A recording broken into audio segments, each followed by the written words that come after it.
হাজী শরীয়তুল্লাহর সন্তান যখন বাংলাদেশ জাতীয় সংসদে দাঁড়াবে, একটি কথা বলেছিলাম, গোটা সংসদ তাকিয়ে দেখবে সে কে।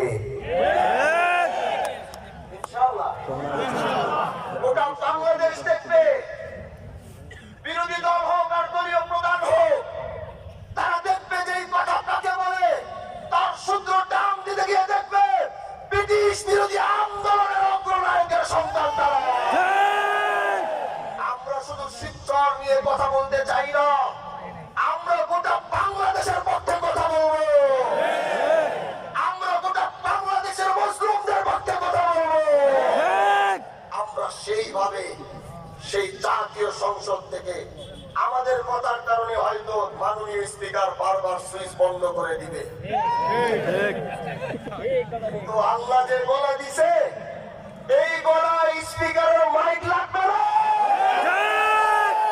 ওই মাইক বন্ধ করে দিল আমাদের কণ্ঠ সংসদের চারপাশে পৌঁছিয়ে যাবে। দোয়া চাই আল্লাহ যেন সেটা করার তৌফিক দেয়। দোয়া করবেন তো ইনশাআল্লাহ, ইনশাআল্লাহ করবেন তো ইনশাআল্লাহ, ইনশাআল্লাহ। আল্লাহু আকবার, আল্লাহু আকবার।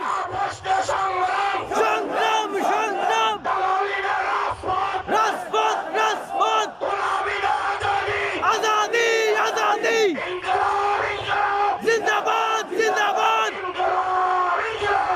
জিন্দাবাদ জিন্দাবাদ। আল্লাহু আকবার। নাসরুম মিনাল্লাহ ওয়া ফাতহুন। শোনো, এই কথা আমি এই জায়গায় বলবো না, এই কথা আমি এই জায়গায় বলবো না, কোথায় বলবো সেটা আমি সিদ্ধান্ত নিয়ে রেখেছি।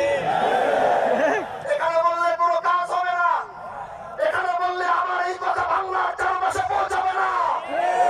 জাতীয় সংসদ থেকে আদিল হত্যার বিচার চাবো, আমার বিরুদ্ধে বললে আদিল কথা সংসদ থেকে ততদিন বলবো যতদিন ওর বিচার না হয়।